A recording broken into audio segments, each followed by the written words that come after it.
So Africa has the youngest population in the world. According to UNESCO, 60% of its population is below 30 years old. So what does that mean? This means that there's a lot of opportunities for organizations like WITI and other organizations to add value in building a skilled workforce. The UN Sustainable Development Goals, number three is talking about health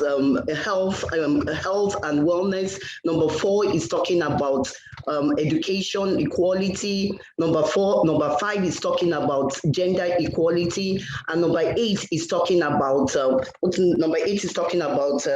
decent and economic gain. So because of the UN Sustainable Goals, the African Union has come up with their 2063 goals, and the 2063 goals are really talking about having a skilled workforce and having an educated citizen. One of the services that WITI provides is tech talent development. So one of our goals is to really look at the African landscape to see how we can provide our services within that landscape.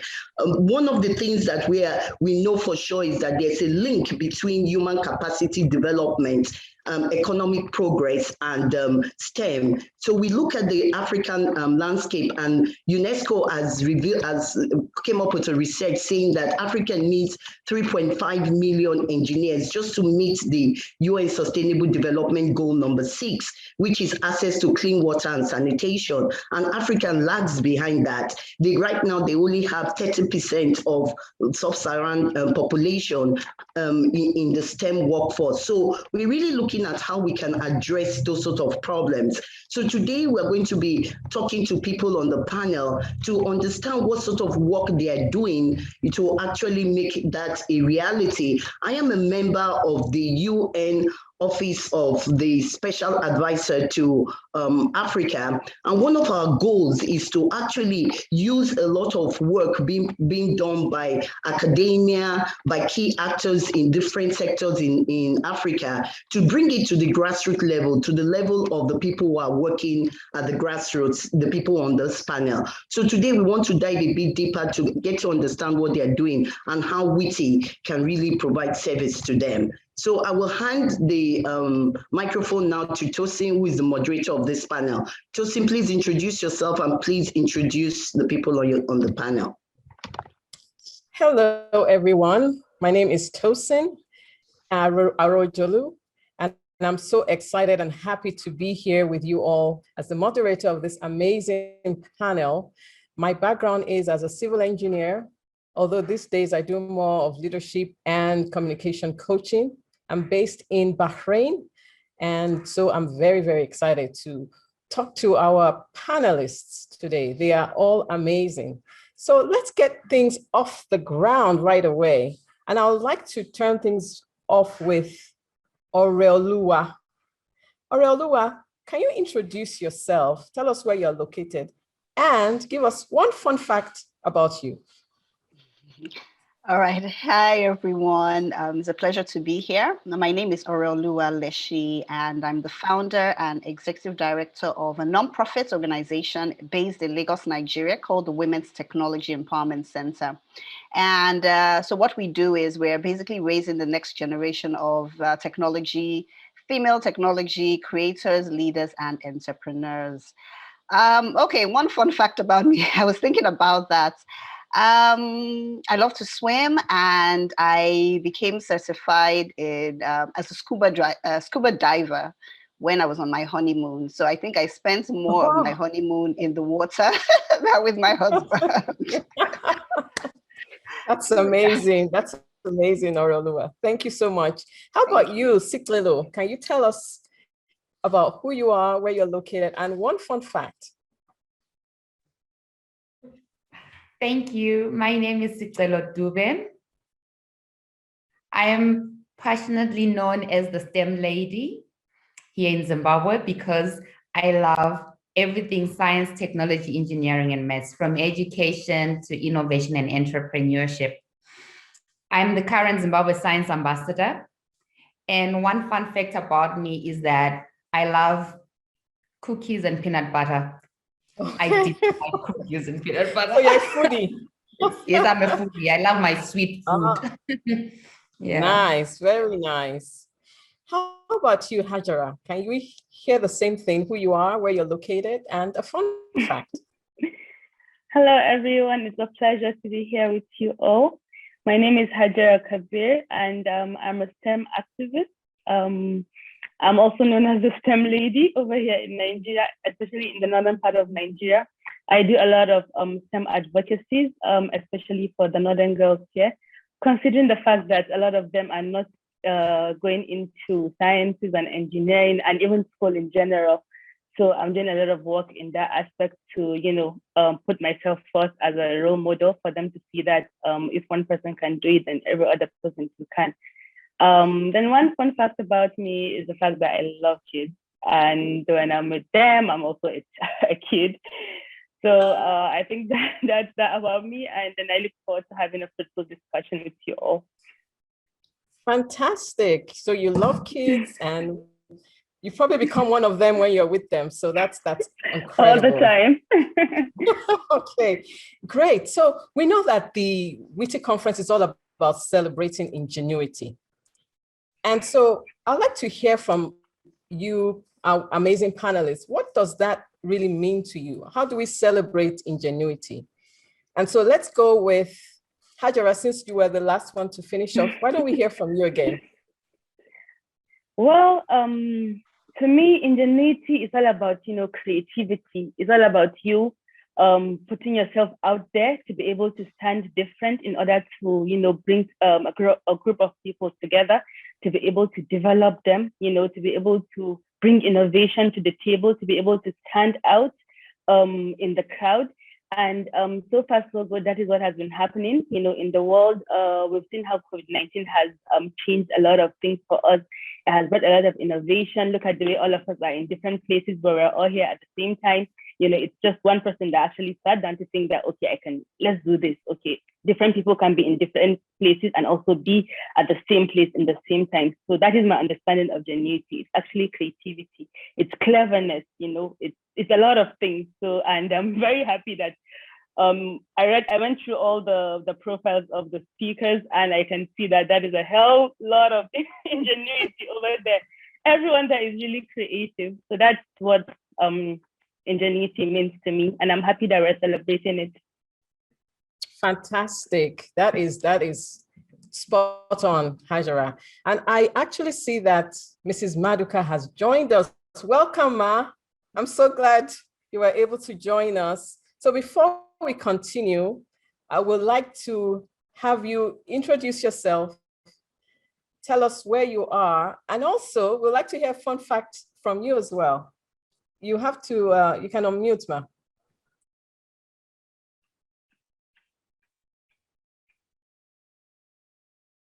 Is she able to unmute? We can't hear. I think she's still muted. Okay, I'm unmuted now. Yes, Ma. So you want to hear about me? Yes, Ma. All right. Well, the first I will say is that I consider myself an old woman now. I was 80 last month. Wow. And so I've more or less retired from all my active contributions. So that's all that I have to say. And a fun fact. And my what? And a fun fact.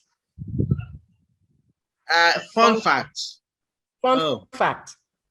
Fun facts, there are a lot of fun facts. But the one, maybe I will just tell you, I hope there are more Nigerians and Africans among you. Now, a granddaughter of mine in the US there, anytime, because in summer like this, the parents, as you people must know, have an endless number of parties because they have only, a window of maybe 2-3 months to do all that. So anytime they are going to any of these parties, my granddaughter will say, what food are you people going to say? Oh, I know. That's what Nigerians serve at their parties with the jollof rice, fried rice, dodo, and this. So she knows about 4 dishes that are constant at Nigerian parties. And we laugh and laugh. And of course, she's American. She's, I think she's been only, let's say, altogether a few months. So she finds Nigerian parties very interesting, and she's very inquisitive. Wow, that's And amazing. so, And you must really enjoy being with your grandchildren. This is the time to really enjoy them. That's amazing. Yes. So, Ma'am, I was asking about celebrating ingenuity, which is the theme of this WITI summit that we're in this year. So what does that mean to you, Ma? To me, is it in as far as developing this term and with gender, with girls, or do you mean ingenuity in people's place of work? Because there can be 2 different things. Ingenuity in the development of STEM, where we are all involved, again, has been very interesting. We've come up with different types of things, one of which is take a walk. And I haven't seen it in many places. Every year, our members in the Association of Professional Women Engineers take a young girl to work. Each member will take a young girl to work to see how an engineer works. We'll take her through her day, you know, the problems, the this, the that, just to sort of, excite the young ones into the study of STEM.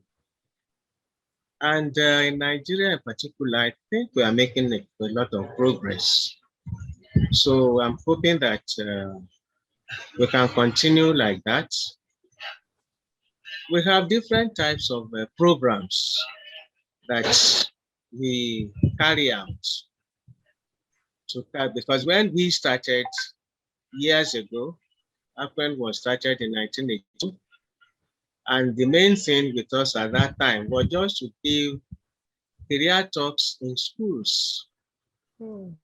First of all, there weren't too many secondary schools, and many of our schools were not offering full STEM subjects.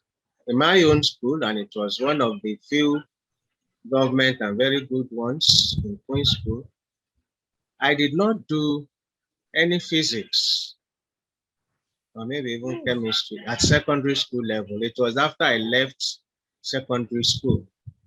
So we've come a very long way. And right now, you have different programs. As I said, take a girl to work, town and gown, different programs that women have come up with. And we even have 1 or 2 programs with the Royal Academy of Engineering in UK. Okay. Yes, so it's quite interesting. Fantastic, Ma. You've done so much for women, and it's just amazing how much you've accomplished. So I see that Hajara has posted that ingenuity is about developing creative solutions that impact the society. And that's incredible. That's awesome, Hajara. How about you, Sitelo? What does ingenuity mean to you? Thank you for that. For me, considering our field as women in STEM, for me, it means that we are all different and we bring different solutions to our community problems. So as women, as we celebrate today, we celebrate all women, be from those who have managed to make sadza, I don't know what you call it in other countries, like meal and water, and you come up with a new recipe and add different things at home. That is science already. Women who've managed to come up with the formulations for different detergents right now towards a greener tomorrow. Every woman who has done the little and the much. Today we celebrate each other as women and we lift each other up and tell our stories. To me, that's what it means. Fantastic. And that's part of why we're here, to tell our stories, which leads me to my next question, because as women leaders and women in a predominantly male-dominated field, what has been some of your challenges that you've experienced and how have you been able to overcome them? So, Hajara, we didn't hear you the last time, so I'd like to hear from you as a petroleum engineer, because I know that's your field. Can you tell us what some of the challenges you faced and how you've been able to overcome them as a woman? Okay, thank you very much for that. So as a petroleum engineer, there are a lot of challenges for women in the industry. I think the most basic one is the fact that the course of study is seen as something that is very difficult and also male-dominated. It's a male-dominated industry. And the first thing that comes to your mind is, the whole, when you're on the rig, on the rig side, you're there, it's far away. Things like you being able to carry heavy materials from one point to the other. If you're on the rig side, you understand the whole, equipment that are there. They're heavy duty materials, and the woman is not supposed to be seen in that, environment. I think that's the first encounter that I had when I started studying that at first. But, later on, going for internships, as well as, just being exposed to the industry, I realized that there are things that are quite different. There are a lot of women out there that are breaking barriers. And I was fortunate to go to a lot of oil companies to do the internships, and also fortunate to go onto the rigs, to see what's happening there. And I remember the first thing when I went to the rig, when I went to visit the rig, was I was probably the only Muslim girl there, so I had my hijab on, and it was during dinner, so I just went into the dining room, and it was as if there was like a stop in time, because everyone just literally stopped and were looking at me. I felt like sinking in the ground, and and then followed up with questions. Everybody, what are you doing here? What are you doing here? I'll be like, I'm here to work. What are you doing here as well? So it's something that is very different for them, because they don't even see people like me there. So it was always a question of, how did you even get here? So I think that's the most basic challenge that I had when I was there. But then, being involved in a lot of industry activities and all, getting to see other women as well that are like me, and also even better than, I am and other people, it gives you, that drive, and the inspiration is there for you to be able to do more, for others to also see you and get inspired to be able to do that. I think that's the most basic challenge that I had as an engineer. Wow. That's hopefully going to be changing with time as we get more and more women involved. It is actually changing. It is changing. Yes. Oh, it has already changed. Absolutely. Now, I haven't heard from Ore in quite a bit. So Ore, I had asked about ingenuity earlier, so I'd like to hear from you. And also, I know that I listened to a podcast of you interviewing your mom, who is an engineer. I'd like to hear your story, your challenges that you faced, and how your mom has also encouraged you in this field.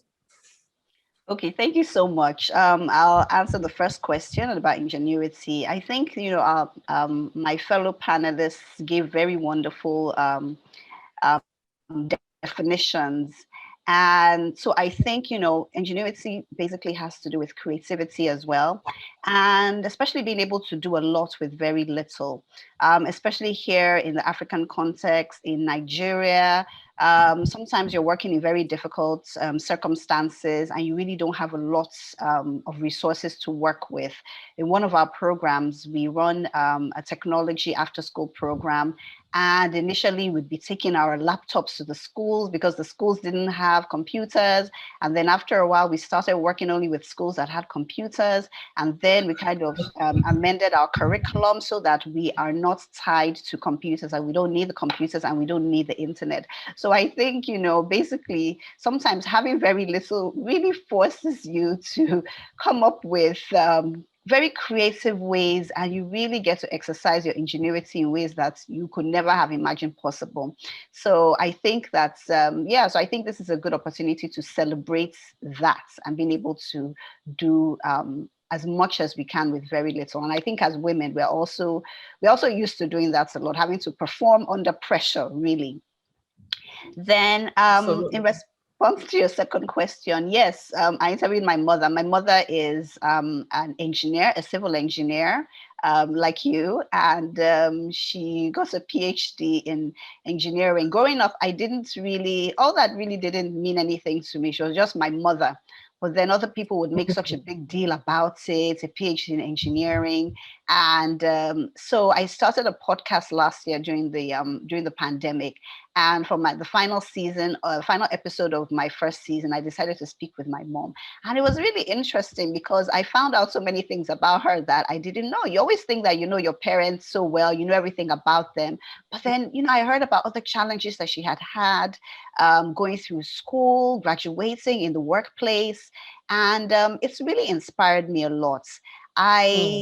I did not have a traditional route into the STEM field. I studied economics for my undergrad degree, but I was always very interested in technology, and I wanted to see how I could marry technology and economics.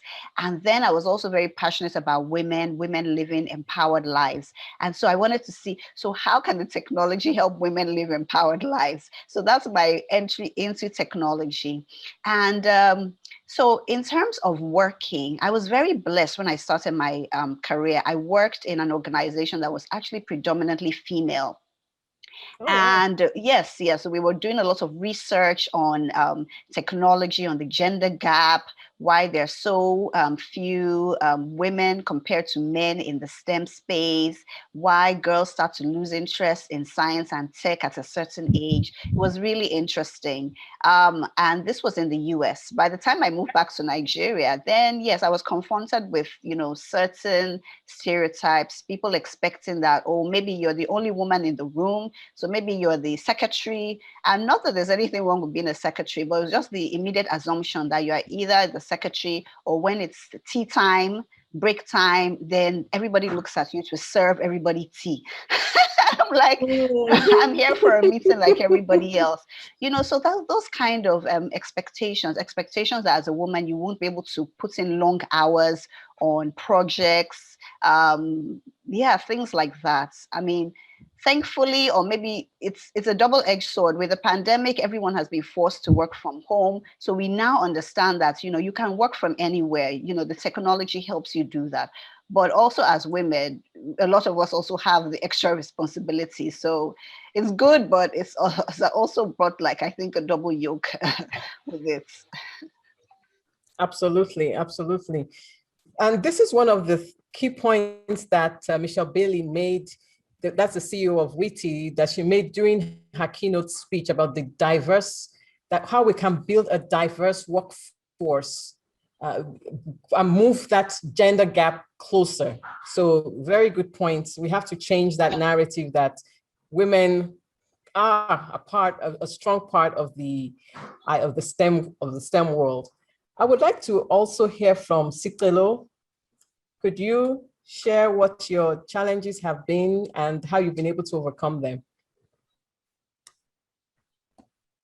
You have to unmute there. Yes. So my challenges are mostly to do with being a woman entrepreneur in STEM, where, it's not easy for people to, first of all, believe that you can innovate and come up with products that they can really use. Because in our setting in Zimbabwe, for example, good products will come from America, good products will come from India, from China. It's difficult to come there now and say, these products are coming from me. I am making them, and you are going to use them, be it in the educational sector or be it in the detergent industry for your homes. So it's always a challenge to innovate and be celebrated in your hometown at a first glance. You have to work for it. And as a woman, we always have to work so much harder to prove that we are capable as compared to our male counterpart. But yeah, one day at a time, and it's about remaining firm on your belief and pushing your agenda till everyone is convinced, because surely we are the women who are going to take science to the community to better our communities. Amazing. I love your conviction. Absolutely. We haven't heard from Mrs. Maduka. I know that you probably have some stories of your experience and how you've been able to overcome the challenges as well. Well, as I said, I belong to a different generation from the rest of you. And so our own challenges at that time may not necessarily be the same now. When starting engineering, if you look at my profile, you will find that I started with physics because nobody, in fact, within miles, or I don't know, or the whole of Nigeria, nobody anywhere within miles was studying engineering. And my father almost fainted when I said I was going to study engineering. And and to make it worse, engineering was offered in Zaria, Ahmadu Bello University. It wasn't even a university then, it was becoming a university. And my father wouldn't hear of a daughter of his going all the way to Zaria for anything, let alone study. So that put face to it. Of course, we didn't even talk about going abroad. So I had to study, I had to settle for applied physics. Thank God it was being offered in my new university, Obafemi Awolowo University, which was University of Ife at that time. So I studied applied physics, and luckily I got exemption from most of the papers from the Institution of Electrical Engineers in UK. And I got my graduation there. Now, before I left, I was lecturing at the then University of Ife, also as assistant lecturer early on. And when the campus moved to Ile-Ife, I had to move with the campus. And my husband was in Ibadan.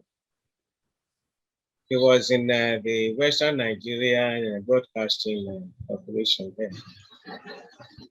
And so the problem was, are we going to be running 2 homes? How do I manage with the kids? My children were still very young. One of them is your friend Tosin, as you know. So I had to resign at the end of the session I was talking about from the university, so I could come back to my home in Ibadan. Now, when I got to Ibadan, nobody, when you go to anywhere in the government service or any organized institution, in fact, they are shocked. They are almost chasing you away. Who are you? After so many months or whatever, I couldn't find a job in any establishment, either private or public or anywhere. But luckily, some friends of us at that time had a consulting organization. So after I've looked up and down everywhere, the whole of Ibadan, I wasn't ready to move outside Ibadan first. These people offered me a place, at least to start with them, and how that was how I got into engineering properly. And for a long time, when you get into, and even socially, when you are introduced as a female engineer, people believe that there must be something wrong somewhere, because they just couldn't comprehend that a woman could be an engineer. And of course, there was no other woman, as I said, within miles of me. So but that was how I started. So the initial challenges with kids that you have to live for some time, sometimes you are attending meetings nearly 9 months pregnant, and people will say, aha, didn't we say so? She's a woman. And even when I decided to go on my own with these people, when I became principal partner, the people will say, intending clients will say, but you have a husband, what are you looking for this job for? You have somebody who's going to feed you and look after your children. So what is this about? So this, we had a lot of challenges initially. Maybe I'll come to later when I decided to, invite other engineers for us to form this organization. But maybe I'll come to that later. But that was the initial problem with my own personal experience. All of us at that time, in that generation, more or less went through this. And I can say it wasn't funny. Or what was your maiden name? Shomoluma. Hmm? Shomolu. Oh, you are Tokumbo's daughter. Yes, I am, ma. Oh, isn't that nice to meet you. It's a small world. Oh. Amazing, amazing. That's fantastic, ma. Thank you so much for sharing. And apparently, you know Ora's mom as well. Oh, very well. Okay. And of course, like Winifred has put in the group chat, you founded the APWEN to bring women to the forefront of engineering in Nigeria, and it's still going strong after I don't know how many years now. You founded in the 80 something, so it's going on for many years. So that's so we are 37, 38 years now. That's amazing. That is really amazing. So and what do you think? Yes. Sorry, go ahead, ma'am. I was going to say that for us to join the Nigerian Society of Engineers as a division was an uphill task, because first, the men didn't think we had any right to form a separate society, which will be for women only. And they will not admit us. They will not admit that group into the mainstream society at that time. And it was when we started threatening that we will go on our own, we would go and register properly and form our own group and so on. And again, luckily, one of the president at that time decided, okay, why don't you give these characters a chance? Let's just admit them. And that was how we became a division of the Nigerian Society of Engineers. And it's the only division, multidisciplinary. All the other divisions and branches divisions are discipline specific: electrical, electronics, civils, and so on. But APWEN is multidisciplinary. Multidiscipline. Amazing. Amazing. So one thing, because I know that we are actually running out of time, unfortunately. I think, Winifred, we're probably going to have to do a special session where we can really hear from each of our panelists on an extended time, because time is leaving us. And I would also like to hear from the audience as well. They may have some questions. So as we draw this to a close, and one thing I would like to know is there's still this gender gap. What do you think we can do to close it, to close this gender gap? So, Hajara, why don't we start with you this time?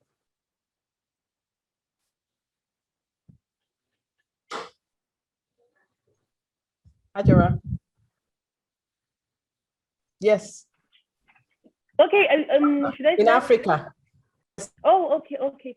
In Africa, we so, still have the gender gap all over. Actually, not just in Africa, but all over. But specifically in Africa, what are some things or some steps we can take to close that gap? The gender gap in STEM in Africa is extremely huge. And I think for my advocates, what I usually focus on is to find answers to the problems, before you even begin to think of rendering the solutions.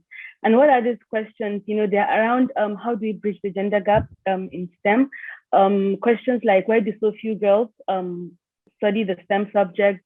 How do we also attract these girls, to come and study STEM? And also, how do we retain them to be in STEM, probably after school? Because you find out that after schooling, people actually tend to, go into other things. Like these days, they tend to be CEOs of their own in makeup, in cooking, and things like that. So how do you keep them interested in, STEM and let them pursue what they want to do, their ambition? And also, how do we tackle the imbalance?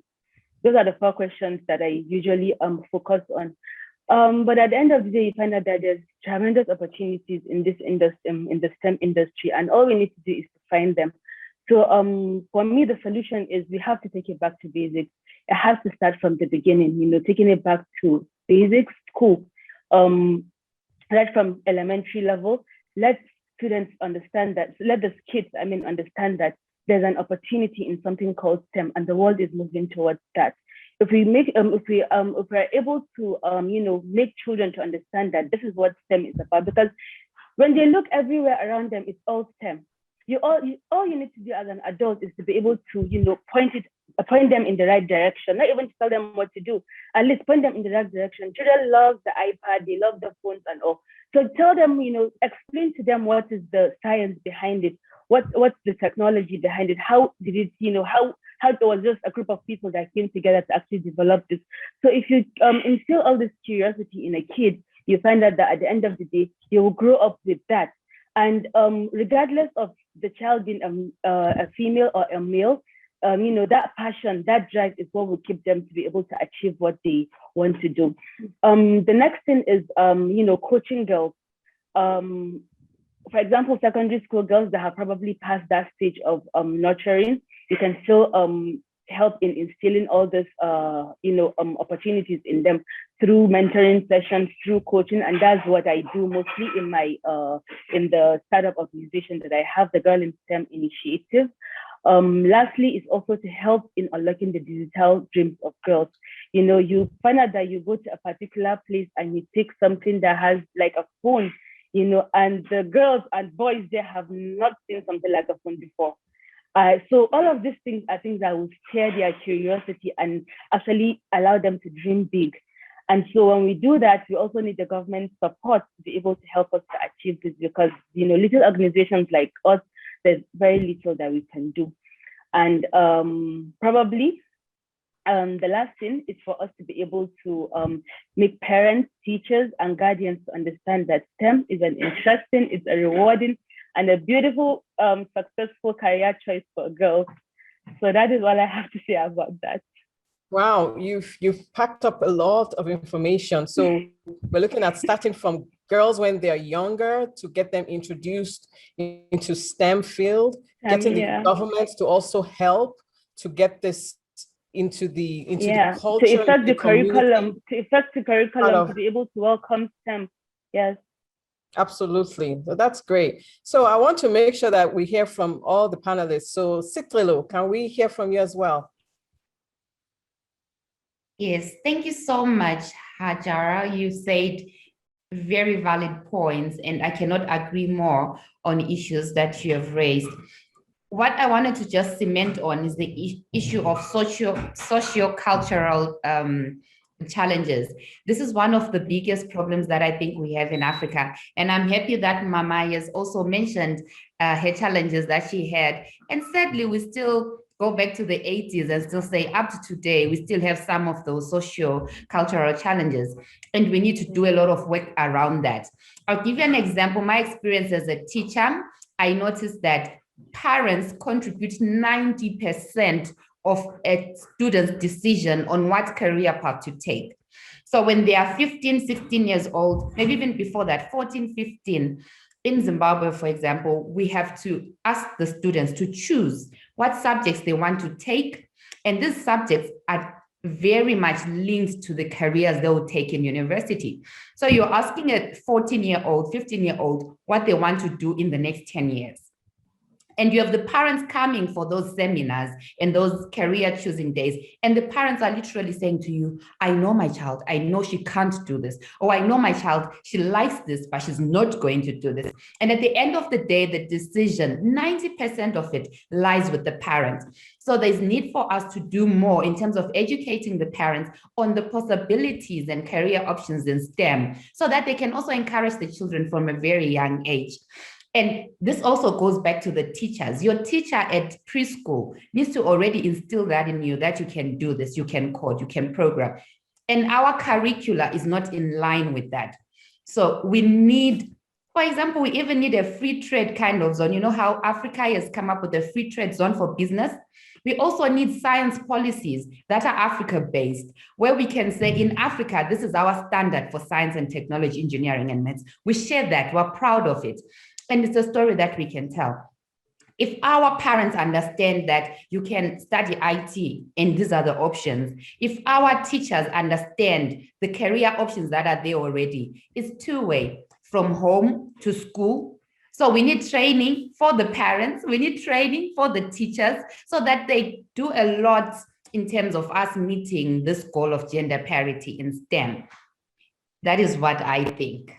Amazing. Very well said. Very well said, Titilo. Thank you so much. All right, over to you. Okay, wow. I think there's not that much left to say. Those are very fantastic points.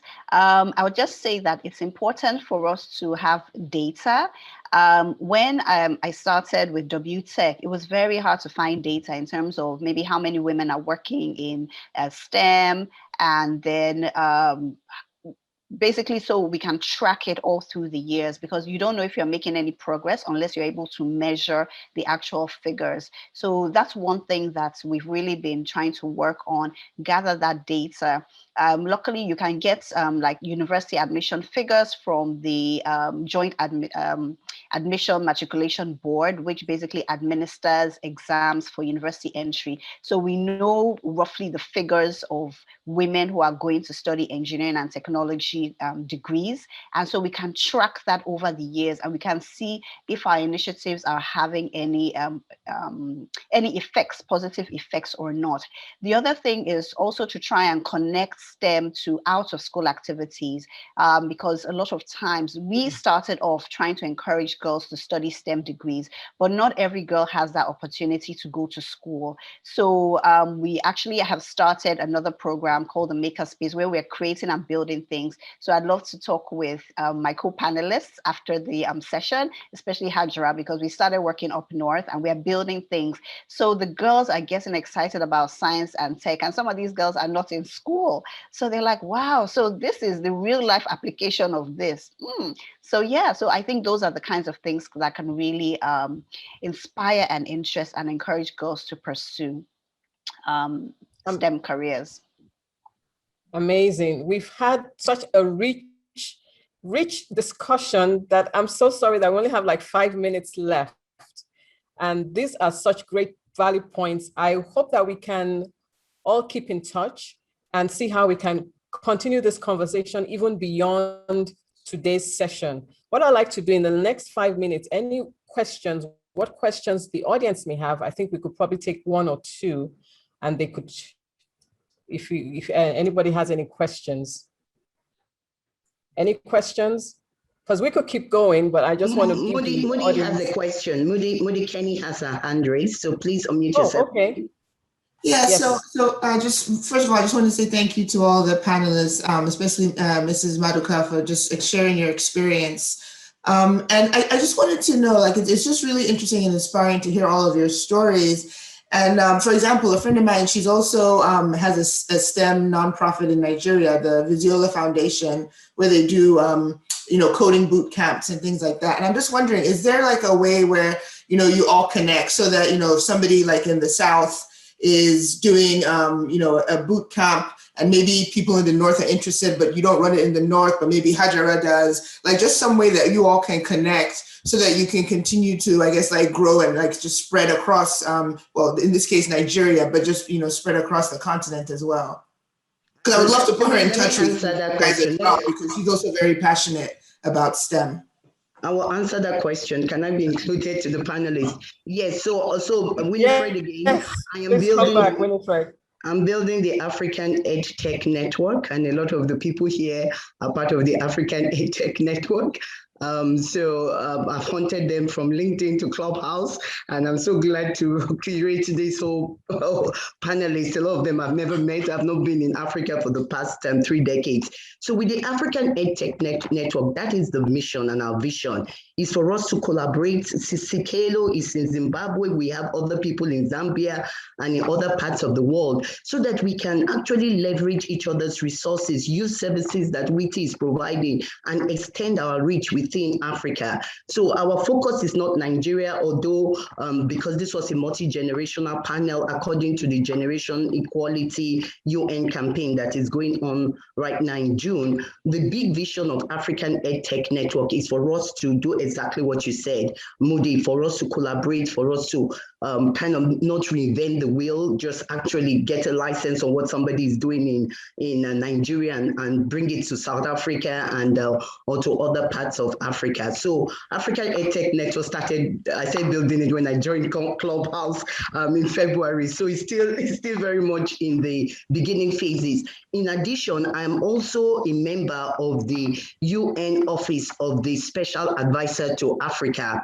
And our goal, I talked about it at the beginning, our goal is to make sure that these programs are well defined so that we can actually roll them across the different countries in Africa. So we are working with stakeholders in the African Union and with academia to ensure that the sort of work Oreolua is doing, the sort of work Sikelo is doing, the sort of work Ajara is doing, the sort of work Mrs. Olumaduka, who is the trailblazer she has done with Upwen, is replicated in different countries in Africa. So just keep your eyes out and please connect me with Visiolo Foundation. I really will appreciate that connection. I'm always looking to extend my reach. Thank you so much. So thank you, Tosin. Thank you for such an excellent session.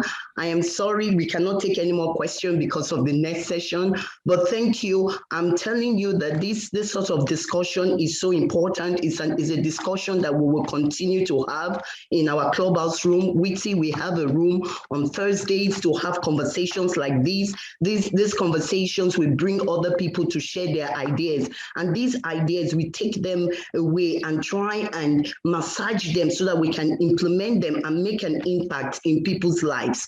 Because Mrs. Olumaduka came to my school when I was 14 years old. So now you know my age because I said 1981. But she came to my school, and because of her outreach coming to my school, she didn't, she came, I remember the day, you remember what she said. She didn't come and tell us about, oh, engineering is this and that. She just told us about the problems in the society. She told us about the fact that bridges needed to be built. She told us about the fact that roads needed to be maintained. She told us about the fact that we needed 24-hour electricity. And then she went on to talk about the fact that we lived in a world that was immersed with science, that right from going to the garden to pick up vegetables or using soap or cooking, that all of that had science at its very core. And that in order to actually design the products and services that will solve the problems in the society, we needed science and mathematics. And that is what engineers did. So she didn't talk about mathematics. She didn't talk about the fact we had to be the best science students or the best mathematical students. She talked about the fact that we had to have the heart to solve problems and that we were the change makers that Africa needs. And I tell you today, that vision that she gave me, I tell her that I beat the bug from her, because although she says she's retired, she's still doing outreach at her age, and she had some very funky titles for her outreach. She just did an outreach, and the title of the outreach is I Be Lady, or which means I am a lady, but that was a STEM outreach. So she's still very active, but I've taken that vision, and so have all of you, taking that vision, that because it is going to need all of us, to go into our communities, to knock on doors, on schools. That's what I do in Charlotte here. I talk to politicians. I'm always advocating, go to schools. I partner with schools. I use the ESTA principle, empowered to speak truth in such a way that is heard, embraced, and respected. Mrs. Maduka spoke truth. She didn't, if she had told me we had to be top students in science and mathematics, as a lot of students are being told, and so these students are being disqualified from pursuing STEM.